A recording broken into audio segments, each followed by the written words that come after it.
Welcome back. Again, I'm Dan and I'm an alcoholic.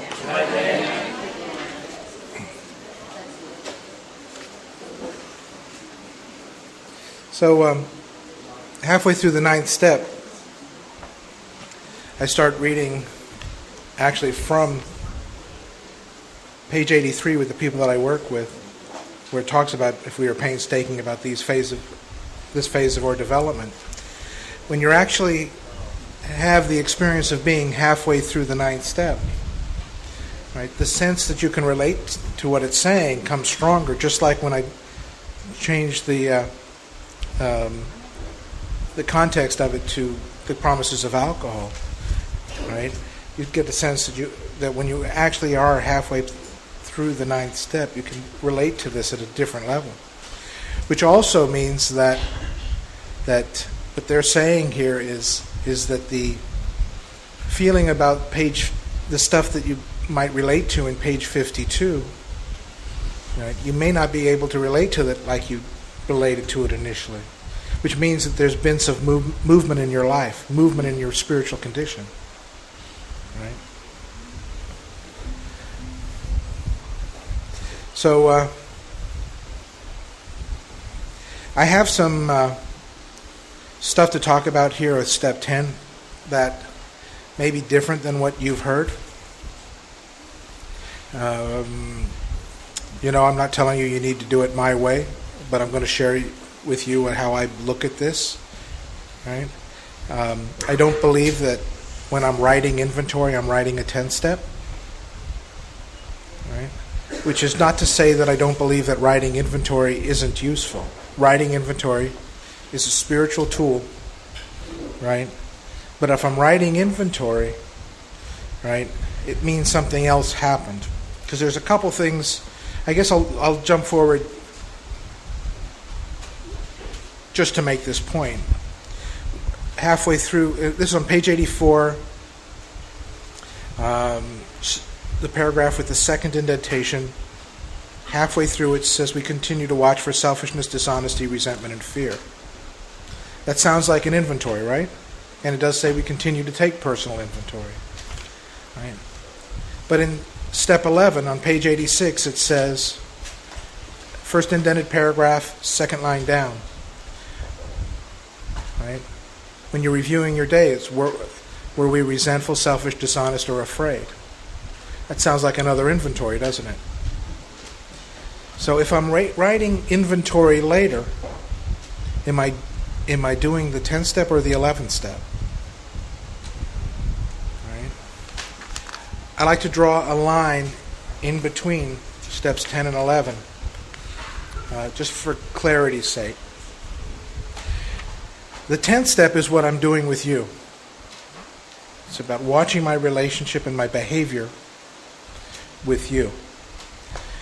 The 11th step is being mindful of my behavior and my relationship with God.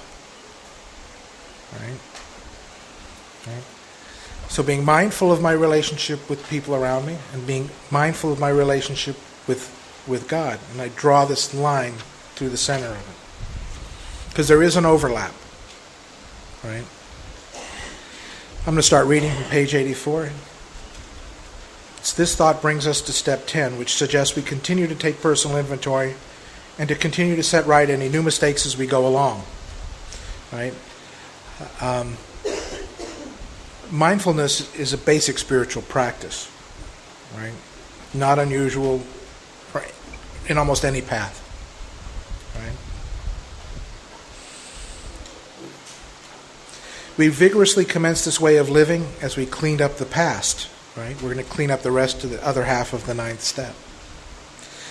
We have entered the world of the spirit. Right? That place deep down inside, that vast inner landscape that we've never been able to really see clearly. And our next function is to grow in understanding and effectiveness. Some people call 10 and 11 the maintenance steps. This talks about growing in understanding and effectiveness. Right? That's not maintaining.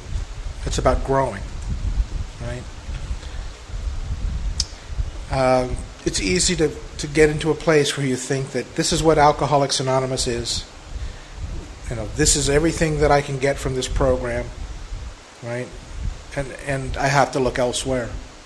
And basically what you're doing is you're saying, you're putting a glass ceiling on what this program can do and what God can do, right? If my next function is to grow in understanding and effectiveness, and that's my practice, that is incorporated into my practice, and the idea that there's always going to be more for me, that breaks through that glass ceiling, right, to an attitude where there's always could be more for me. I can always have a deeper understanding of what this means, right? Because we're really, at this point, first time through, we're kind of new at this spiritual thing. We don't know what to think about it. We don't know. Maybe you need to start reading some books. Maybe you need to start looking around at what other people do to practice a spiritual way of life, right? Grow in understanding and effectiveness. Understanding of what God's will is for me and effectiveness in the world. This is not an overnight matter. It should continue for our lifetime, right? If I hit a glass ceiling, there's no reason to continue. Continue to watch for selfishness, dishonesty, resentment, and fear. Underline the word watch, right? It doesn't say write. It says watch, right? When I'm in the middle of an interaction with somebody, I'm continuing to watch my behavior and how I'm treating them, right? They may say something that might bother me. I have had an experience with why things bother me throughout this process, right? I understand that I have deep-seated fears that result in delusions that set up an attitude that cause me to react selfishly. I feel that I have to protect myself from you if I'm not in a good place, right? I watch for selfishness, dishonesty, resentment, and fear, right? And when these crop up, and they will, we ask God at once to remove them, right? So I'm watching for these things to come up and turning to that power which I said I will turn to, right? But still, this is not necessarily about God here. This is instructions of what I'm doing in front of you. It says we discuss them with someone immediately and make amends quickly if we've harmed anyone. Who's going to be immediately in front of you? The person you're having the interaction with, right? Who are you going to make amends to, right? Probably that same person, right? If I'm going through life in a mindful way, the hope is here that I'm seeing when I've said something, maybe out of trying to protect myself from what you're doing or for whatever reason, being mindful of how I'm treating others, right? And if I've overstepped some bounds, right, and did something or said something that was hurtful, the time to address it best is right then and there with that person, right? Or maybe there was 3 people there and I said something to one and they walked out the door and I turned to the other one immediately and say, right, did that come out bad? Did I hurt that person? Right? It's about watching my behavior and behaving. Right? Then we resolutely turn our thoughts to someone we can help. Right? That person might still be that person that we turn our thoughts to try, someone we could help might still be that same person that we just possibly hurt by our comments or behavior. Love and tolerance of others is our code. Right? It's our code, but it's not always easy. Right? Right? On my own power, behaving the way that comes naturally, it's impossible. I saw that all through the 4th step, right?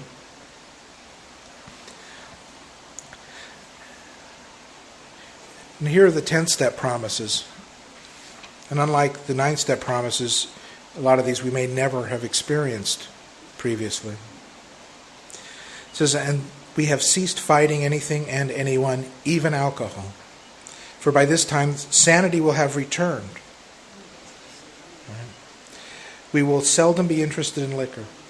If tempted, we recoil from it as from a hot flame. Remember on page 24 where Bill refers to touching the hot stove over and over? Like there's a complete failure of the kind of defense that keeps one from putting his hand on a hot stove. That was Bill's reference to a level of insanity, right, that we couldn't get beyond on our own. Right? And here in the 10th step, it says we recoil from it as from a hot flame. That assumes that you've got a level of increased sanity in your life. It says we react sanely and normally, and we will find that this has happened automatically. Right? We will see that our new attitude towards liquor has been given us without any thought or effort on our part. How much thought and effort has been put towards learning how to control our drinking or to not drink? Right? It's been focused on other things. It's only the first half of the first step that asks us to look at our drinking. The rest has been other things, right? So we're not working on not drinking. It just comes, and that's the miracle of it. We're not fighting it, neither are we avoiding temptation. We feel as though we had been placed in a position of neutrality, safe and protected. I've been around alcohol, right? And I haven't drank. You know, there was times when I could not go to a party and not drink, right? That I couldn't do certain social situations and not drink. Even when I was telling myself I didn't want to drink, I would drink anyway. And that's changed for me. We have not even sworn off. Instead, the problem has been removed. Right? It does not exist. We are neither cocky nor are we afraid. That is our experience. And here's a warning. That is how we react so long as we keep in fit spiritual condition.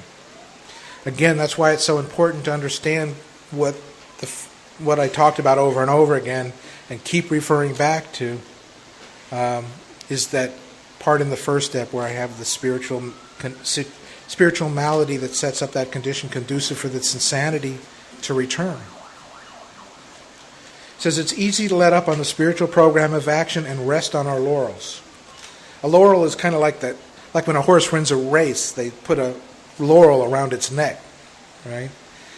You know, some people when they get a little bit of time can look kind of like that. Is, you know, I look at where I've come to in Alcoholics Anonymous, and I don't need to do anything else, right?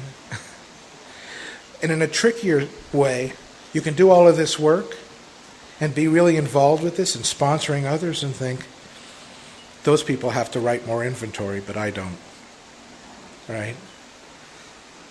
So there's just different levels of the same exact thing. It's ego, all right? Thinking that I've got this thing, I don't need to do more. It says we are headed for trouble if we do, for alcohol is a subtle foe. We are not cured of alcoholism. Now that brings up a big debate. Certainly you've heard people at meetings say, I'm so-and-so, I'm a recovered alcoholic. Right? In the beginning, yesterday we talked about the 3 parts of the problem. All right?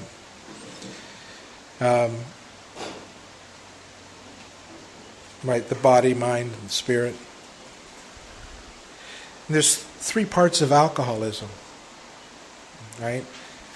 The physical part, the mental part, and the spiritual part. In the front of the book it says we recover from a hopeless state of mind and body. It doesn't say spirit. What we recover from is that as long as I don't drink again, I will never experience the physical craving for more. Right? As long as I don't have the insanity that drives me back. I'm not talking about the thinking about alcohol. I'm saying that thing that comes to your mind where you're walking to the liquor store telling yourself, I shouldn't be doing this. You drink anyway. Right? As long as I don't suffer from that like I did on a daily basis, right, then I've recovered from a seemingly hopeless state of mind and body. Right? But here it says we're not cured of alcoholism. Right? That's the third side of that alcoholism. It's the third side of that triangle. Right? I am not cured of the spiritual malady. The spiritual malady simply gets suppressed. Right? What we really have is a daily reprieve contingent on the maintenance of our spiritual condition. Right? The spiritual, and it says it in the fourth step, right? We straighten up spiritual. If we address the spiritual problem, we straighten up mentally and physically, right? If I don't, if I fall back into the spiritual disorder, it sets up the condition conducive for the insanity to return. So every day is a day when we must carry the vision of God's will into all of our activities. How can I best serve thee? Thy will, not mine, be done. It's not about God yet. It's about telling me it's reminding me how I need to live. I need to remind myself that this is not about walking through life alone anymore. And it also says, every day is a day when we must carry the vision of God's will into all of our activities, not just in the morning, not just at nighttime prayer. All of our activities. I mean, that would be like while you're washing the dishes. That could be like while you're shopping, driving down the street. Right? All of your activities.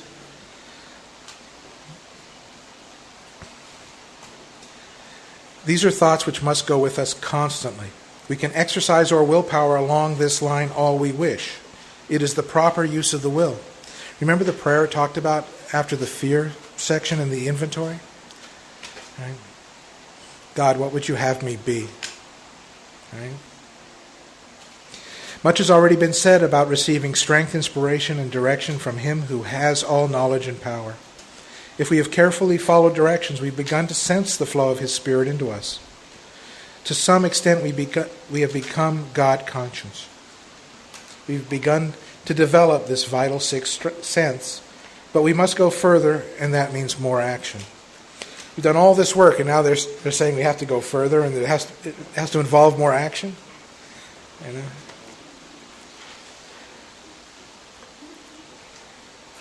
It also talks about the consciousness of God being like a vital sixth sense. You have 5 physical senses, right? What is it? I always miss one. Sight, smell, taste, touch, hear, feel? Okay. Hear, right. Isn't that what you've always trusted more than anything? Isn't that what you've based the truth about every situation on what you think you hear, right? What you think you feel, what you think you see? And hasn't the 4th step shown you that can be skewed?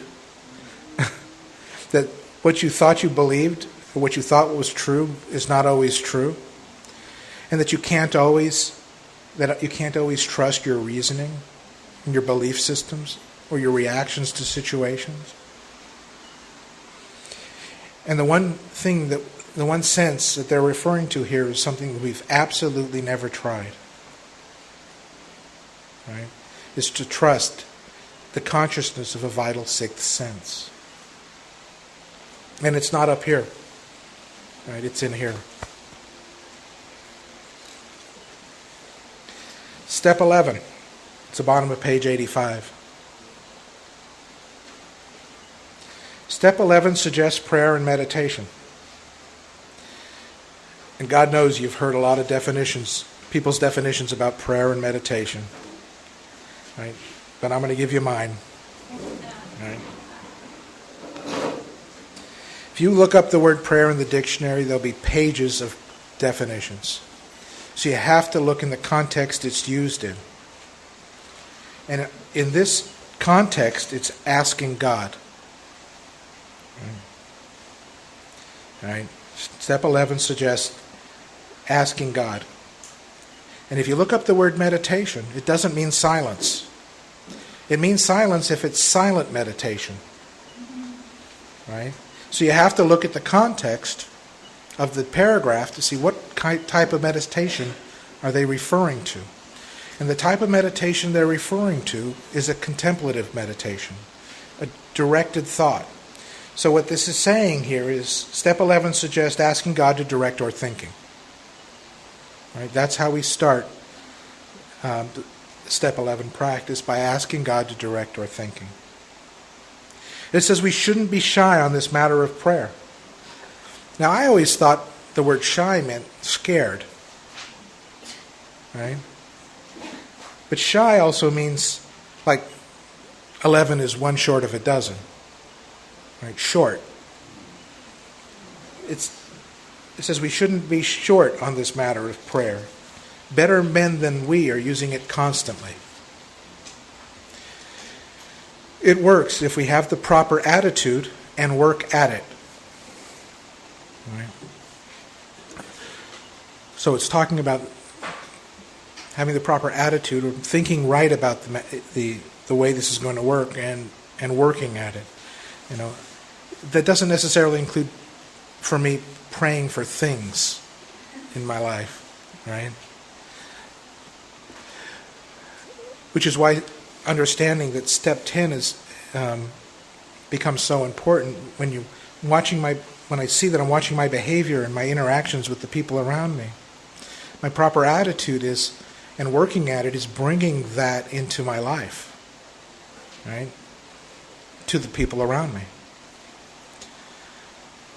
It would be easy to be vague about this matter, yet we believe we can make some definite and valuable suggestions.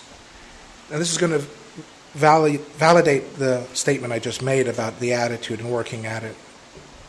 It says, when we retire at night, we constructively review our day. And I ask myself, was I resentful? Was I selfish? Was I dishonest or afraid throughout the day? Right? I might end the day with a resentment. Now's a good time to write an inventory if we can't process it without that. Right? Do we owe an apology? Have I kept something to myself which should have been discussed with another person at once? Right? Did I behave in a manner in front of someone that I should have said, hey, I'm sorry, or I shouldn't have said that, or, oh, I regret saying that, that I didn't mean to hurt you. Right? It says, I should have discussed with another person at once. Notice everything that they're referring to here is I'm asking, I'm looking over my day, looking at my behavior. Right? These are all different parts of my behavior. Was I kind and loving towards all? What could I have done better? Was I thinking of myself most of the time, or was I thinking of what I could do for others, of what I could pack into the stream of life? It says, but we must be careful not to drift into worry, remorse, or morbid reflection. Morbid reflection is like dark thinking or gloomy thinking, for that would diminish our usefulness to others. It took me a while to understand this next statement. It says, after making our review, we ask God's forgiveness and inquire what corrective measures should be taken.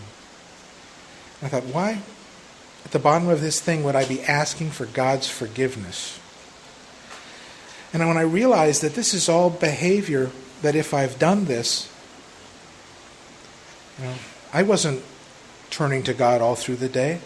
I wasn't asking what would God have me be with this person. I was ignoring the relationship that I said that I wanted with that power. Right?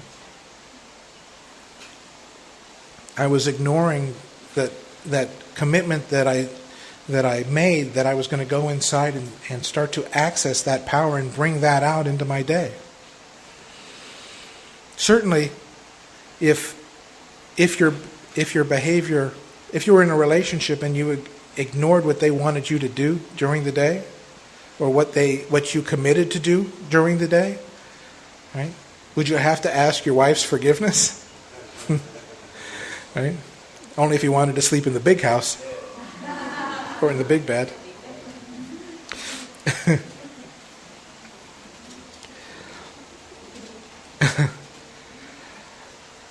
says on awakening, this is what we do in the morning. On awakening, let us think about the 24 hours ahead. We consider our plans for the day. And before we begin, listen to this statement. It sounds a lot like that first sentence where it says where we saw through prayer and meditation, right? It says we ask God to direct our thinking, saying the same thing in different words. Especially asking that it be divorced from self-pity, dishonest, or self-seeking motives. And under these conditions, we can employ our mental faculties with assurance, for after all, God gave us brains to use. Right? Our thought life will be placed on a much higher plane when our thinking is cleared of wrong motives. Right? If I see through my nightly review where I've caused something that I should address right away, or behavior, or caused resentment, or caused harm, right? It's telling me to clear it up right away. Keep the channel open. Don't allow this stuff to start building up again like it can. Right? Acknowledge that you tried the best you could to be mindful and bring God into all of your activities, and look at where you fell short and just practice trying to do better. Just simply as that. Simple as that. Which isn't so simple. You know, it takes practice, and it takes a lot of screwing up, and that's why we have the nightly review, to catch where we failed to effectively 10th step. Some people don't like the word fail in there. But what is it? If I fail to bring God into all of my activities, right, then I fail to continue to take my own inventory. Personal inventory is like a 4-step without a first column. Right? It's not about them anymore. I'm looking at myself. That person did this. How does it affect me? Why did it affect me? In thinking about our day, we may face indecision. We may not be able to determine which course to take. Here we ask God for inspiration and intuitive thought or decision. We relax and take it easy. We don't struggle.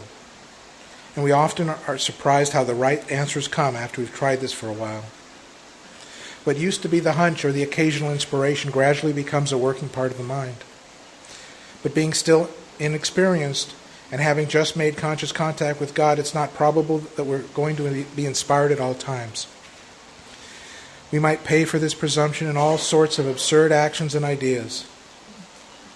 Nevertheless, we find that our thinking will, as time passes, be more and more on the plane of inspiration, and we come to rely on it.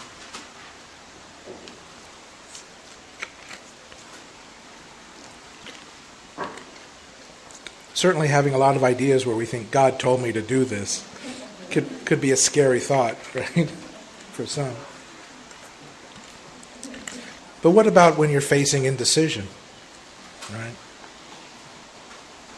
Just before I left for Australia, a friend called me and she said, you know, nothing's happening for me here in New Jersey. And another friend offered to let me move down to Florida and just move in and be a roommate and allowed her to change her life. Because she was looking to do some big changes, but she wasn't sure if it was a good move. She says, what do you think, Dan? It's like, how do I know? Right? I didn't necessarily say that, but that's, you get that all the time with people that you're working with. They ask you questions that you can't have the answer for. Stay in New Jersey, don't stay in New Jersey. You know, does God want me in New Jersey? I don't know. You know, how would you know? Right? There's a great meditation that that really will help you with this, and I think it's in line with what this is saying. I told her just sit down in a peaceful, quiet place and picture yourself walking down a peaceful path. And eventually, down that path, you come to a fork in the road. And I told her, I said, one fork points to staying in New Jersey and the other fork points to moving to Tampa, Florida. And I said, in meditation, just walk as far as you can down each path. Ask God to guide the experience. Sit quietly. Walk down all the way down the arrow that says stay in New Jersey. Come back. Walk all the way down the path as far as you can. Move to Florida. Right?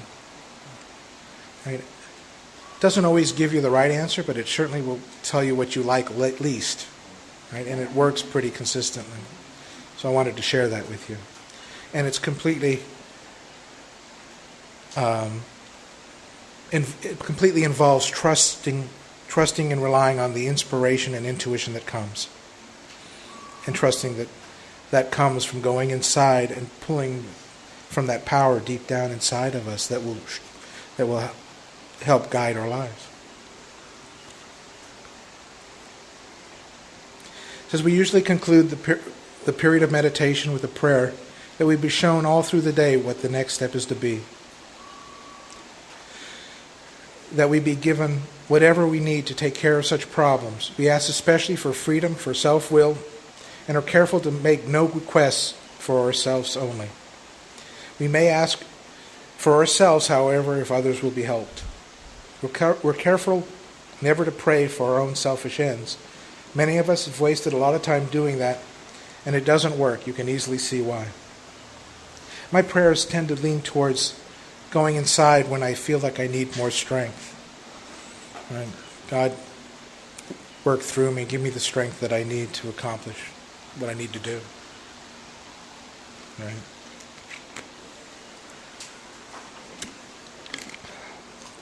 I certainly thought that maybe since I'm out here doing all this stuff for you guys that I should buy a few lottery tickets, though. Joking.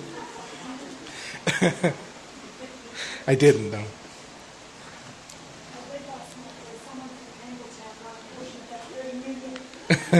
Yeah, really? 30 million. Huh? So, if circumstances warrant, we ask our wives or friends to join us in morning meditation.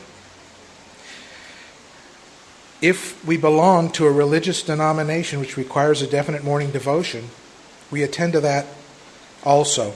Underline the word also. If your morning devotion doesn't include what it's saying here, it's not the 11th step. We have a common solution here that's outlined in this book.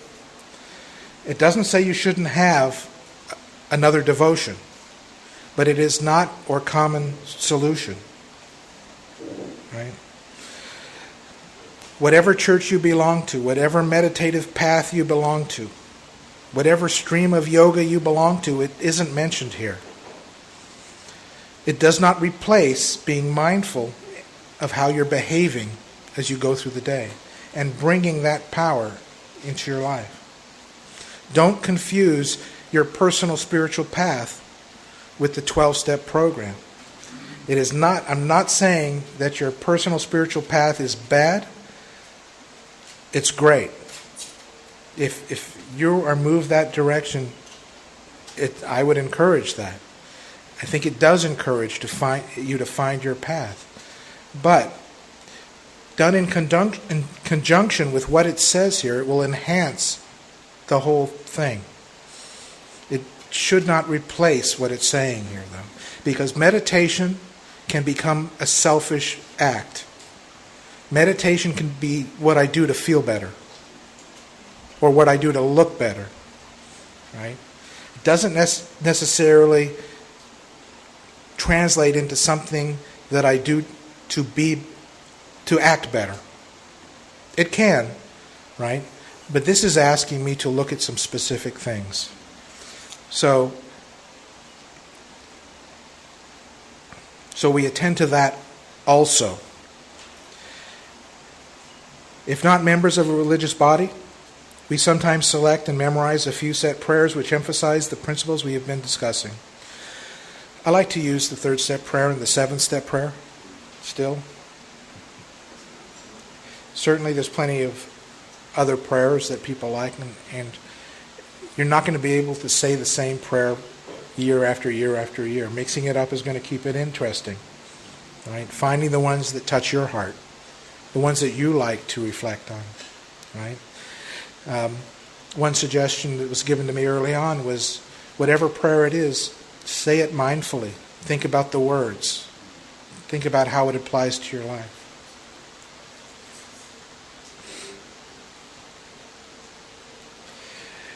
There are many helpful books also. Suggestions about these may be obtained from one's priest, minister, or rabbi.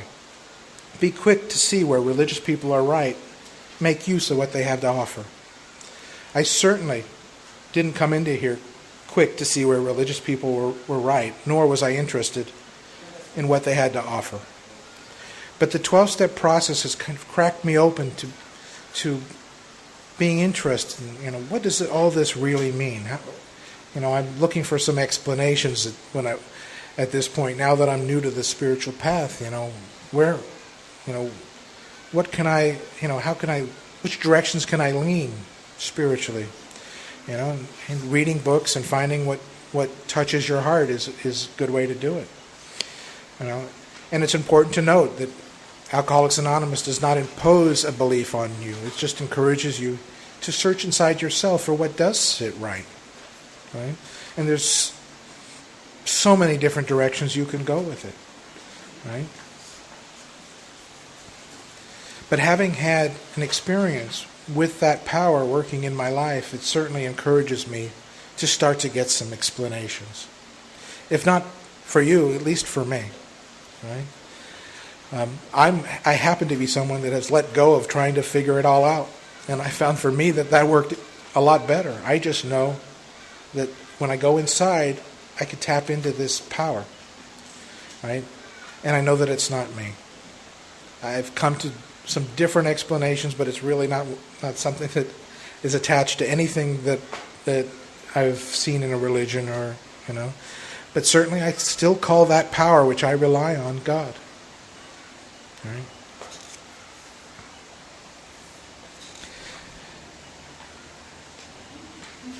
So, in the 3rd step, we made a decision on a way of life. Right? Remember, we talked about this in the 3rd step of this, the keystone being the archway of this vision of this new way of life that we're deciding that we want. Right? That I was going to live a life where that power has to direct my life because I couldn't. That I can't be who I would have me be, and I can't make you be who I would have you be. So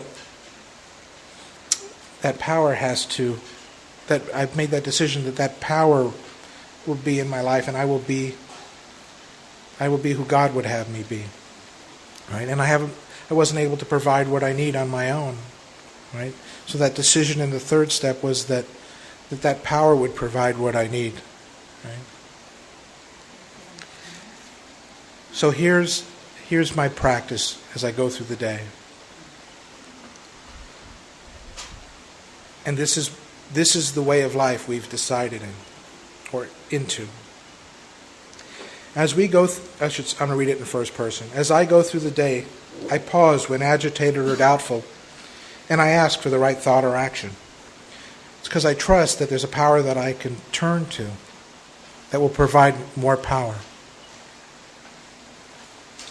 than what I have on my own. I constantly remind myself I'm no longer running the show.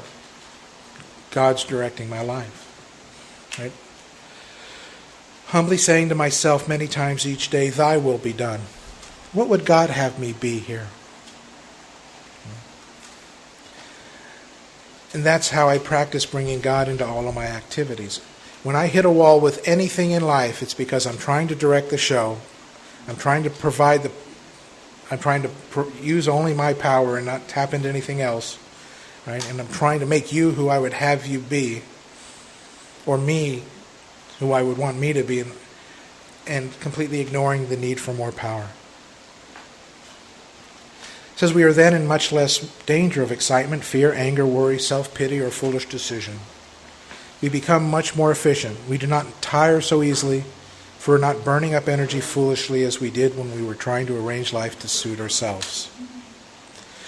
Right?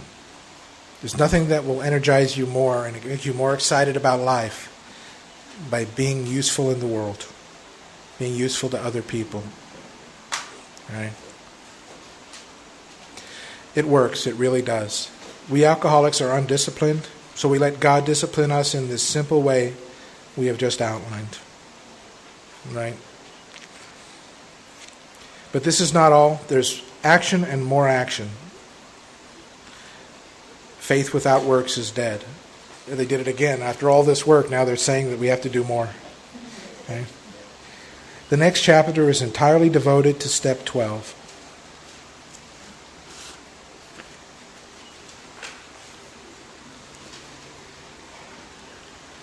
You know,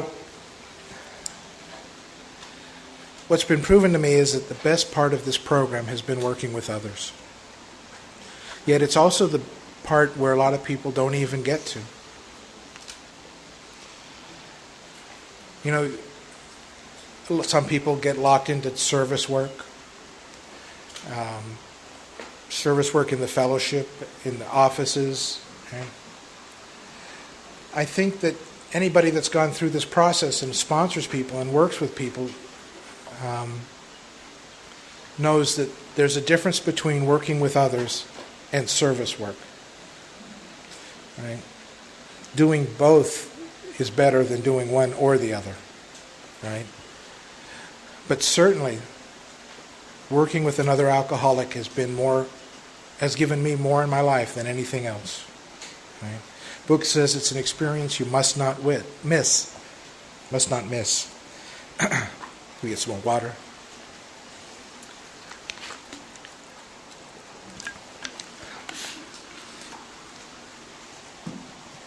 Talked a little bit last couple of days, haven't I? 12 steps says, having had a spiritual awakening as a result of these steps. Right? And I see how each step gave me a little bit more of that puzzle, chipping away a bit more of that piece of Dan that thinks that he doesn't need God. Right? Having had a spiritual awakening as a result of finishing the first 11 steps moved me to a place where I know that I could be effective, and going through a process that is proven to be reproducible. I can work with others, and they in turn have been able to work with others, who have in turn been able to work with others. Right? It talks about watching this fellowship grow up around you. There's nothing like sitting in a restaurant with my sponsees and their sponsees and their sponsees, right? And we're just all on the same page, doing the same things. You know, I have great grand sponsees sitting at this table asking me questions about something they may not have gotten, right? And that really becomes like the focus of my usefulness is not necessarily to manage and control anybody else's life today, right? But to direct them towards a spiritual solution, right? Hey, did you pray about that? Right? I know I hated hearing that when I'd ask my sponsor something and he said, "Did you pray about that?" Right? No, but you know, if I'm clear that I can't manage my own life, then I certainly have no business trying to manage theirs. Right? Right. It says, having had that spiritual awakening as a result of these steps, we tried to carry that message to other alcoholics. And I think, and I like to look at the context of that as I'm not trying because I don't know if I can. I'm trying to carry this message, but I don't know if you're going to do it. I try to carry the message that I believe in, and you're either going to want it or you're not. You have to take responsibility for your own spiritual life.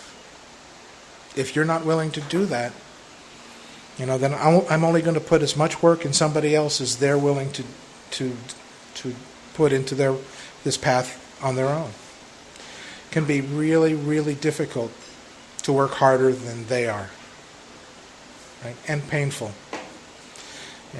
I've seen it. I've had a few sponsees die. In fact, I mentioned this I think Thursday night. I had a really close friend that for 20 years I was trying to encourage him to get into the program. Finally, the court system kind of helped the process. And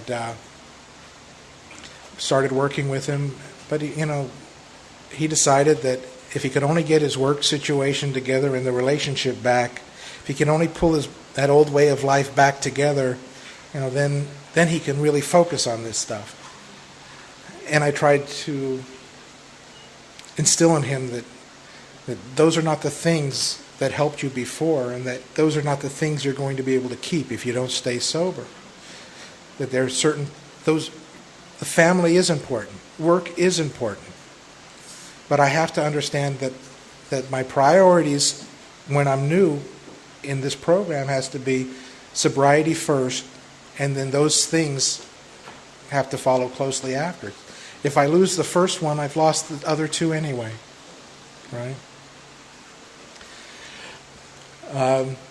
He shook his head, yes, I agree with you, I know, but that wasn't really what was going on, right? I found him dead a couple months ago.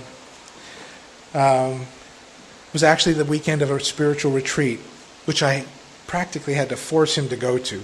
Dragged him kicking and screaming to a beautiful retreat center with a great AA leader. Spent this great weekend and dropped him off at home.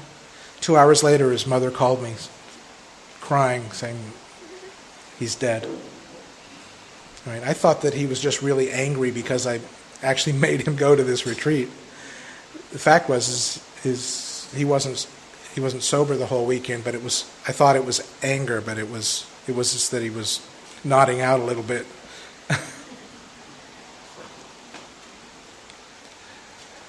There's a lot of painful situations that you experience trying to help people in this situation. That just goes along with it. But it also throws in my face the seriousness of our condition. Right? And if I've actually had an experience with these 12 steps, I can't look at him and be necessarily angry. I have to see, how was I when I was like him? Not really wanting help. Right? My experience has shown me what it's like to be where he's at, or where he was, I should say, at this point. Right?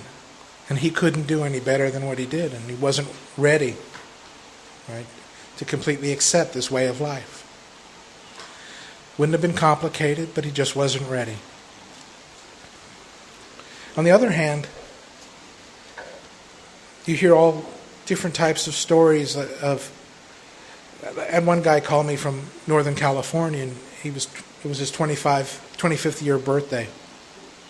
And he says, Dan, you don't know me, but I just wanted to give you a call and say I just really appreciate all the stuff that you've done, and I'd like to just start off by telling you a little story. And he says, the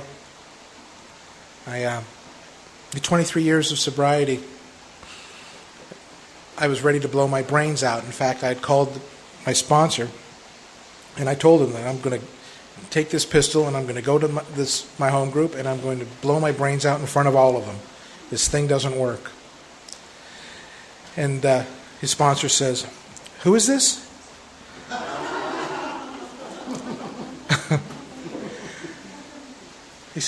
I says, oh, just come over here first on your way to the meeting. We'll talk, and then you do what you want to do.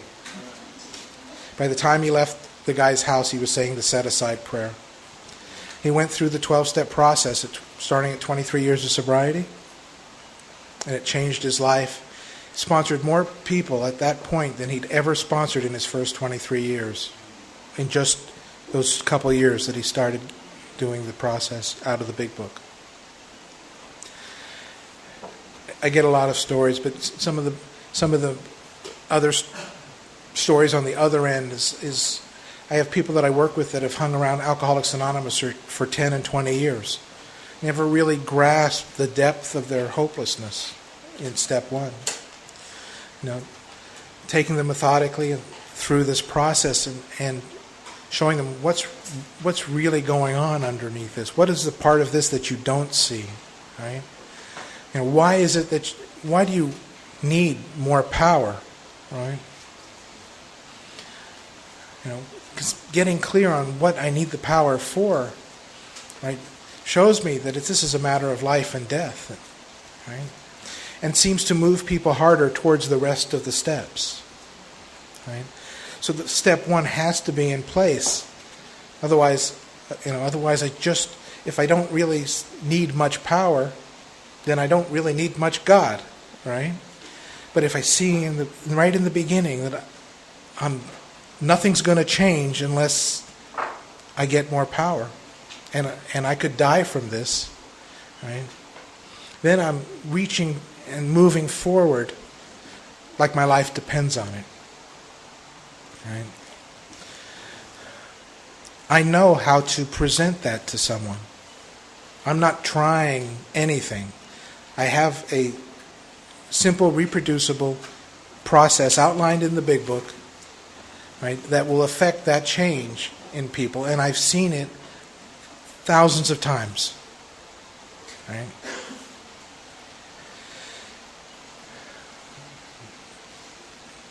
But where the tried word comes into that step is that not everybody wants to put the effort in. Not everybody wants to do this. And that's fine. That's fine. If you don't want to put the work in and you found something you like better, who am I to tell you that you're staying happy and sober wrong? Right? So if you're happy with what you're doing, keep doing it. Right? But if you got a sense that you'd want to see if there's more for you, to break through that glass ceiling, right? Right? If you get the feeling that you'd like to possibly do something that's proven to be more easily transferable or to other people, you might want to try what the Fellowship of the Spirit Travelers are doing and what I've laid out in that over there in the Big Book Awakening, right? But certainly it's not for everybody. Not everybody wants to put that much work in or needs to put that much work in. But it certainly has done a lot for me. Right? It certainly has done a lot for me.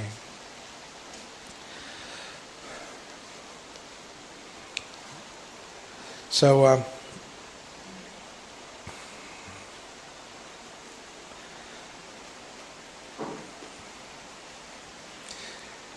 the 12 steps and working with others and all this, it's a great way to live, but sometimes you can find it can be really impactful on your life if you get a lot of sponsees and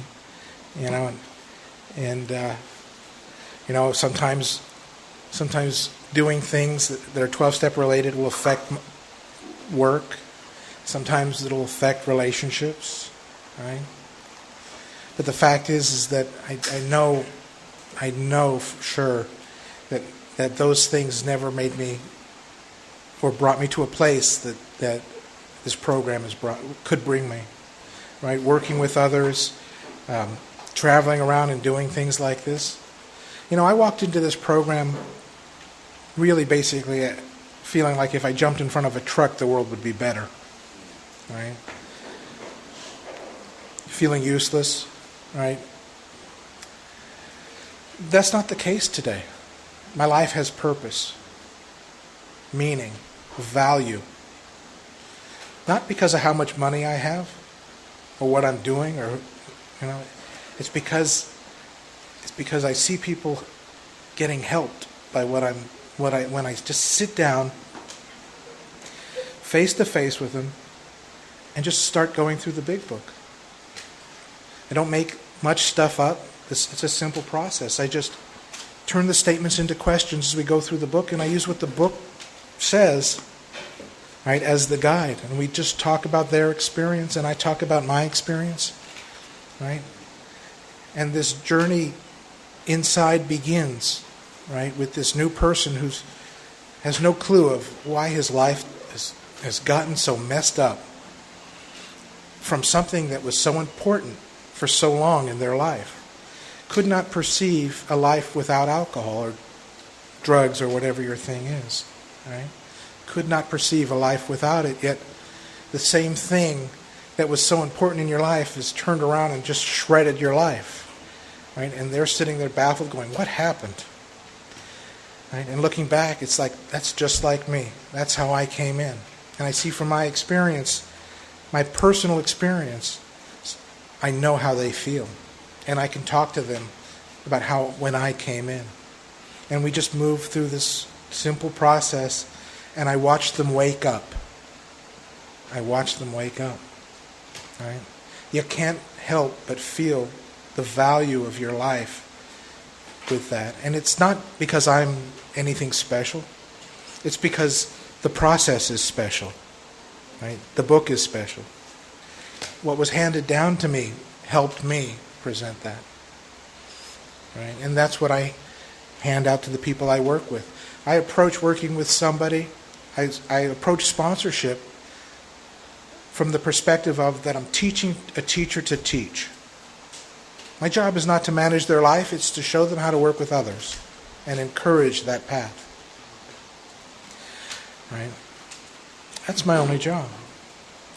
When I'm face to face with like a decision on whether I should do something with them or not do something with them, it's like my head goes right to, will this help them work with others? If I go ahead and do this, or should I just leave it out? Right? If it'll help them work with others, then that's my guiding principle. Right?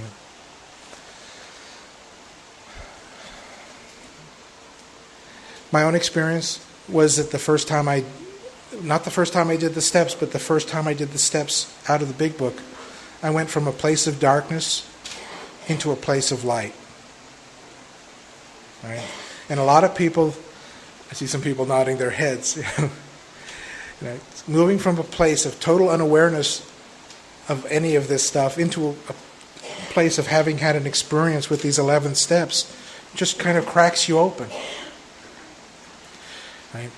Subsequent times through the steps are not quite the same, right? Because you're moving from a place of being in the light to hopefully a little bit brighter light. So the movement is a little smaller. But you keep doing it and you just keep growing, right?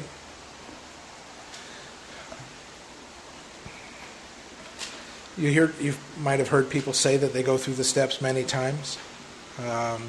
They wouldn't do it if it was a waste of time, right? Obviously they're getting something. They liked it. They say, I want to do it again, right? The wrong reason for doing the steps, though, would be that something's bad happening in my life. Some people approach the process to avoid taking responsibility for things that are going on in their life. Right? Remember, I made this commitment to turn to God for power to move through situations in my life.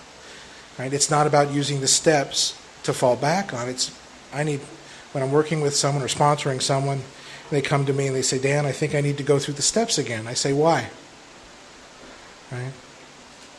If they tell me it's because they broke up in the relationship, or they lost their job, or they're discontent with their life, those are great opportunities to turn to God. Bad things that happen in your life are great learning experiences and great opportunities to see how that power can work when you rely on it, rather than go back and start the process again thinking that the process is going to fix you. Right? This is all about getting in touch with that power and learning how to rely on it.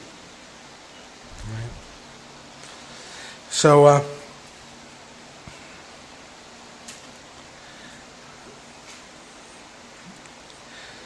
I know you guys have been sitting down a while, and I really had a great time this weekend, and I hope I hope I said something that helped somebody or any of you, and maybe even excited a few of you to do some more stuff.